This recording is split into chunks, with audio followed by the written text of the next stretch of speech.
Mr. Ed here. We're from Mountain View, Arkansas, and we're the Diamond family. Well, welcome to the Abbey Diamond family, and thanks for stopping by. Well, so do you know what this is right here? A beehive. A bee box, yeah. Well, come see. You know what's special about this bee box? So when you undo the hook right here, see, then we hold on to it, and then check this out. What happens? Go ahead and lift it up. Oh. Did it get you? You know what that is? No. That's a bee! It's just ain't got wings on it yet! Give it up, man! Yes, indeed! I like honey. You like honey? You want to eat some honey? Yeah. Go ahead and ask your dad for some honey. Is that good? Is that it? Come on, get a good mouthful of that stuff. There you go. And here we go again.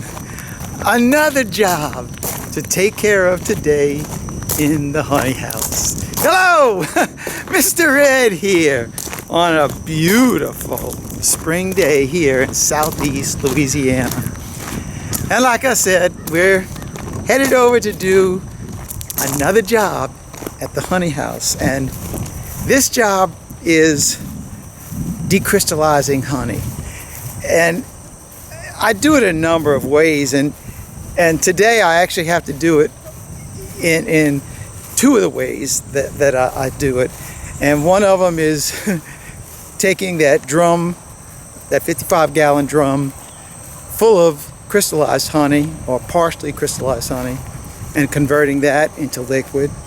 And then the remainder of that drum that was crystallized, I have to, because I need liquid honey today, then I'll have to go and use my kettle to decrystallize it.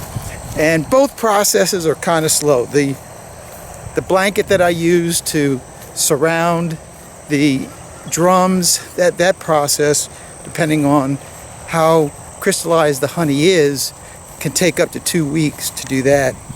And the kettle method, because I don't want to overheat the honey, it takes several hours to do it, because I have to keep the kettle at such a low temperature. And so today I'm going to give you a shot of all the stuff that I'm doing as I'm walking up to the honey house. Check out the bees on the laying side. Look at this. They are still orienting on it, and it's already been, let's see, 4 days now.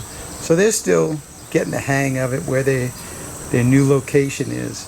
But they'll work it all out eventually. There's plenty of room in there for them to do their work. In fact, let me open up and show you how much space I gave them. Now, they really do have a lot of space in here, because I've put my fowling board all the way back to this point. I had the comb that I framed up, I did 11 of those frames. So 1, 2, 3, 4, 5, 6, 7, 8, 9, 10, 11. So up to this point right here, these are, oh wow, I put my hand on, you can feel the heat underneath this. So up to this point, that is all the comb that the bees had made, and I put it in there. And then from this one back, so that's 1, 2, 3, 4, 5, 6 of the frames. Those are ones that had the double bar, where they're just going to draw the natural comb on it. So this is what I'm really looking forward to, finding out how this comb is looking. So I want to close this box before we get too many bees come up inside here, because all those bees on the outside, they're wanting to come up. So let me close this so I won't get any bees up in here. So don't worry, I'll be showing you that comb real soon with that little distraction behind us. Let's go ahead inside of the honey house, and I'm going to show you what I've got set up right now, and the whole process. And I do like using the kettle to decrystallize, because I get to use my lift and empty out my drum, and that to me is always just a cool thing. Let's get inside. By the grace of God, I'd say within 3 hours we'll have our kettle done, and I can show you at least that part. The blanket, nah, you're not going to see that until later on.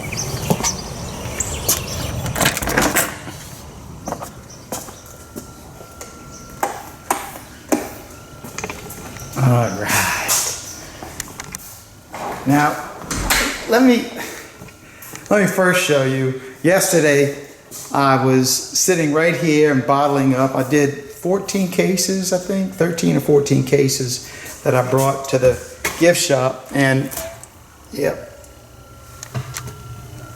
the bottler is empty. So I do need to fill this up, and that bottler will be filled up from that drum right there, which I just placed the blanket on yesterday.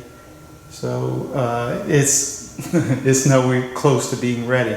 Let me go ahead and take that off and show you what that drum looks like right now. I've shown the drum on several of the past videos of what it looks like.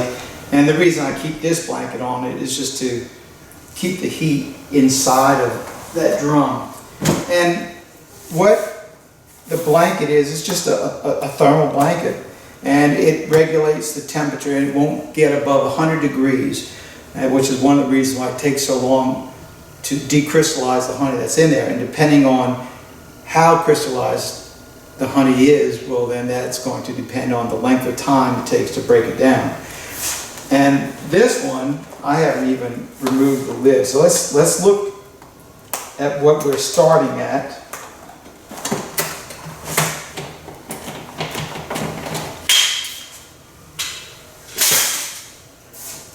And see what's under the lid. Wow. It smells awesome. Let me grab the camera and show you what I'm looking at. I really don't even know how crystallized the honey is underneath it. But there is a bunch of it that isn't crystallized. So it shouldn't really take that long to break this one down, because there's a bunch of liquid honey in there already. I still say it's going to be at least a week, and the honey that is in the drum right now will then be pumped using my low pump. It'll be pumped from the drum into the honey. Now let me go ahead and show you what's going on with our kettle. This is the second kettle that I use in our operation here. There is another one in the building next door that I use to melt and render wax in. And it is identical to this one right here. And both of these kettles came out of the monk's kitchen. After the flood of 2016, when there was 3 foot of water in almost every building here at the Abbey, these kettles were underwater. Because they were underwater, the insurance decided that no, these kettles aren't any good, so they put them out to be destroyed or gotten rid of. And when they were on the street, I saw them out on the street, and I just went and appropriated them. I got both this one and the one next door. I had them refurbished, and now I'm using them. There's nothing wrong with a little bit of wear and tear on them, but they work just fine. And the lift that I have right here, this is what I use to lift the drums up. So I'm going to pull the lift out. I wish this lift was motorized, but this one is manual, so I just have to do it by hand. This drum, that drum right there, that was the last drum that I was using to pump honey from the drum into our bottler. And this is now what is left in the bottom of that drum.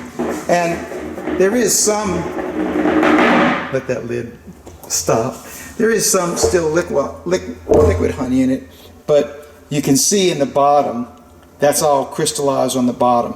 And what I do is I'm going to go ahead and grab this drum with my lift, and then we're going to move it over to the kettle, and we're going to turn the drum upside down and empty this kettle in, empty this drum into the kettle. Bring my lift over the drum. Bring the lid down. And pick it up. And push out. Lift. Push out.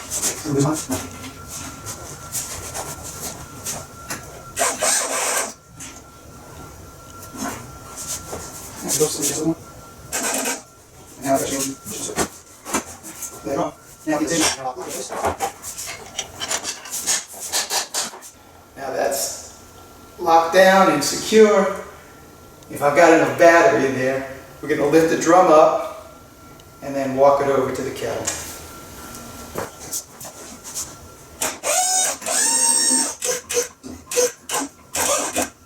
Let's move that.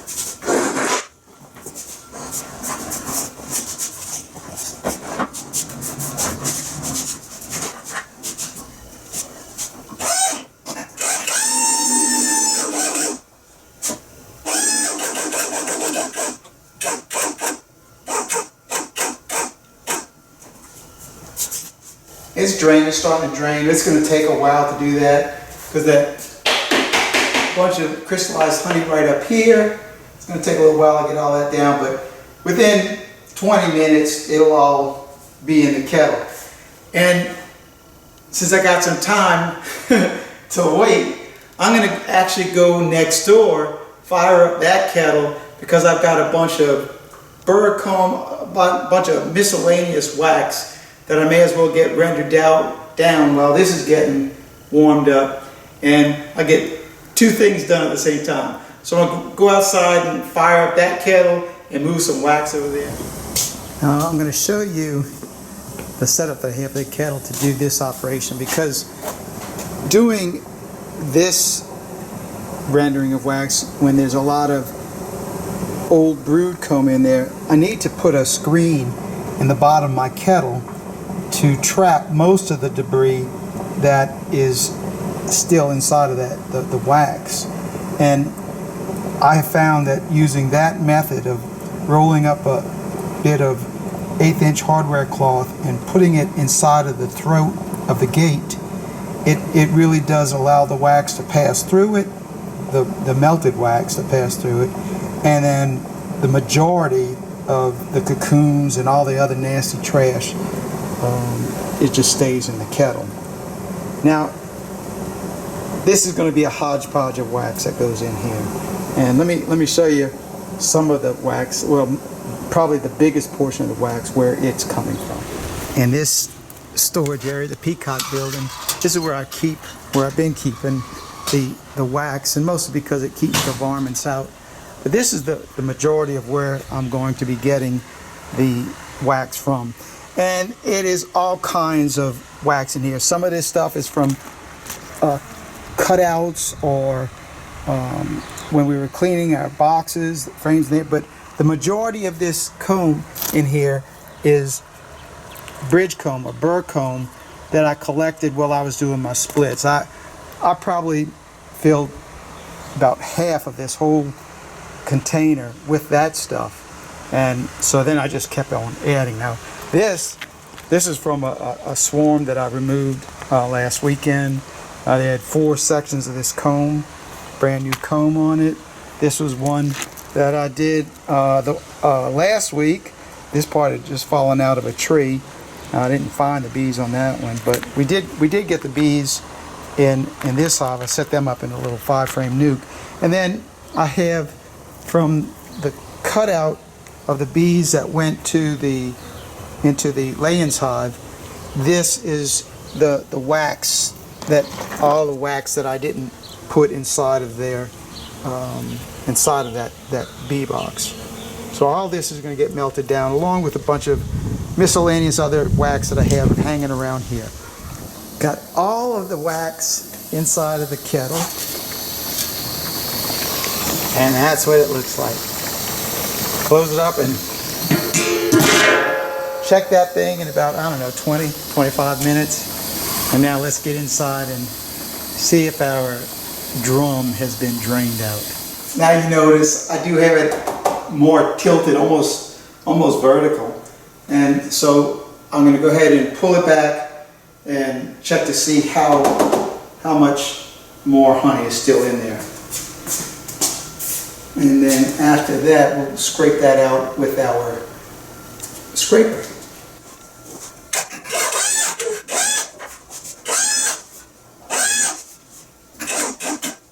Let's see how much honey is still left in here. Oh, there's still a bunch. I say a bunch, but not a whole lot. But that'll be coming out of here right now. Here's what the honey drum looks like after I scraped it out. And that's a lot of honey still in there, but you know what? That's going to feed the bees, because I already know this is how I'm going to close the video out, having the bees feasting on all this honey that's in here. Now let me show you what's going on in the kettle. It's slowly melting, or decrystallizing I should say, but this isn't all the honey that I want to put in here. I've got another drum of honey. Well, it's not drum, it's a bucket, about half of a bucket full, and it's starting to crystallize right now. So I'm going to add that into this mix right here so that I know I'm going to get a full 5-gallon bucket of nice decrystallized honey. Looks good.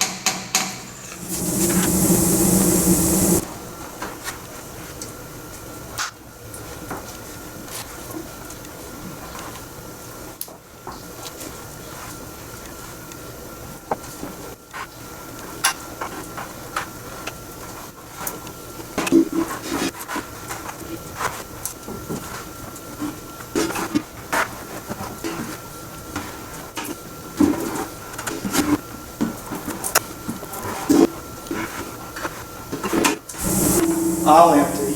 Well, close enough. The bees can enjoy the rest. Now it's time to close the lid on the kettle and let the heat do its work. And while the kettle is doing its work, let's go outside and check on how that kettle has been doing its work. It's been about 30, maybe even 35 minutes. Oh yeah. Yeah, I would say that's done. That is some nasty looking stuff on the top, and all of that stuff hopefully is just gonna stay right inside of that kettle, because I got that screen there. Man, that's some dirty looking stuff. The wax is already in there. Look at the wax.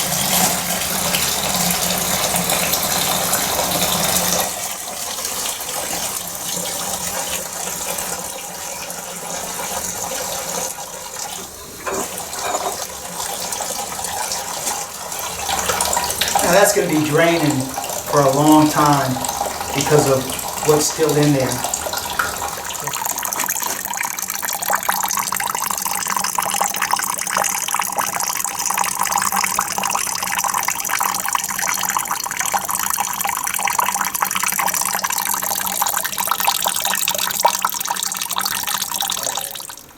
I better check this before I go eat lunch, because I don't want this to get too heated up.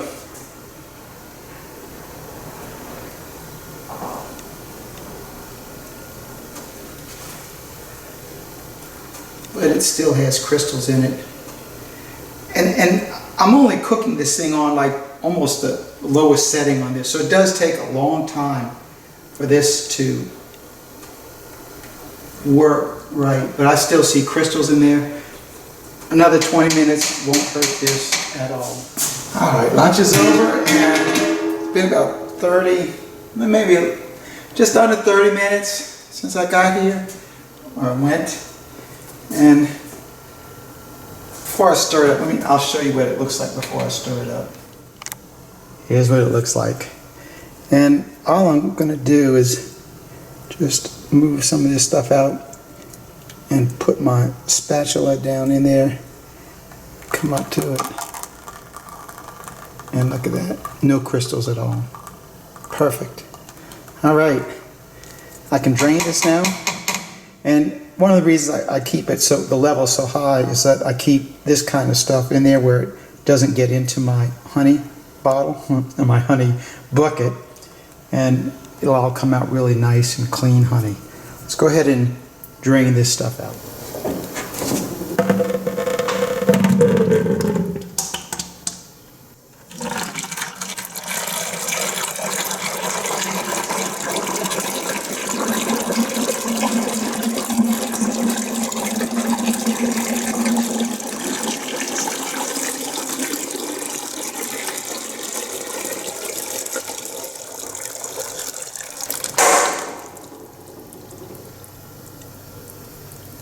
There's what our bucket looks like, and that's a 7-gallon bucket.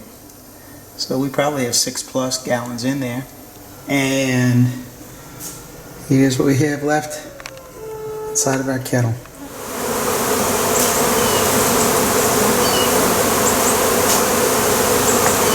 Now there's two things that I wish I could show you. First one would be that block of wax that I'm going to get from there. Because I've got to do this video all in one day, tomorrow I've got to get out in the field. I won't be at the Abbey all day, so I won't be able to show you all this if I wait till tomorrow. So I'll, at the very end of this video, go to the very end of this video, and I'll show you the block of wax that came out from the kettle right there. And the second thing I wish I had was a thermometer. I've got one at the house. I need to bring it to show you the temperature of the honey as it comes out of the kettle. And it's still going to be below 110 degrees. It might be 105, 108, but it's still going to be below 114, which is, I don't want to go above 114, but I like to prove it to you. So the next time I do it, I will have that on there. But other than that, everything went really good for today. It's just another work day here at the Abbey. Another thing I didn't show was I cleaned out all the ice chests and buckets and everything out in the front. That's all got the, it's all draining, drying out right now, because that had to get done too. But the bees in here, they're finishing up what I started here and here, and so it's a good day. So that's all I got for you in this one. Thanks for watching. Keep on watching, and I'll be making more. God bless. Mr. Ed, I'm out of here until the next video. Now look at these bees.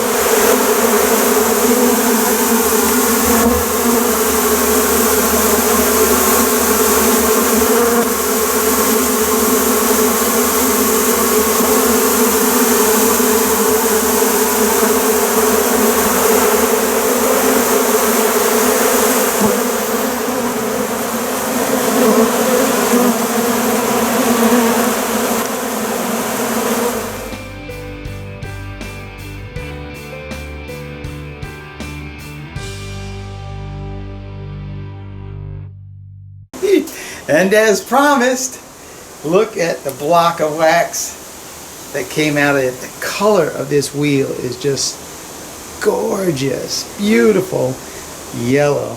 I mean, beautiful.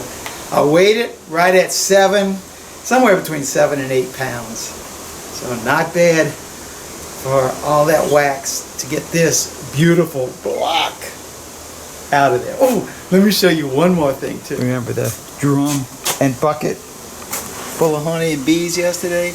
Well, it's all cleaned up now.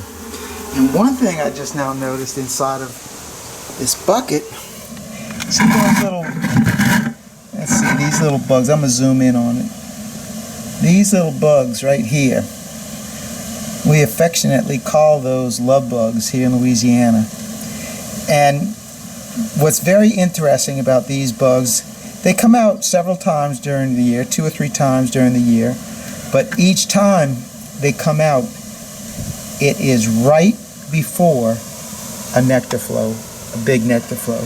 So here, looking in the bucket, and I see probably half a dozen of them in there, down there. So it is coming. A nectar flow is coming. Hot diggity dog.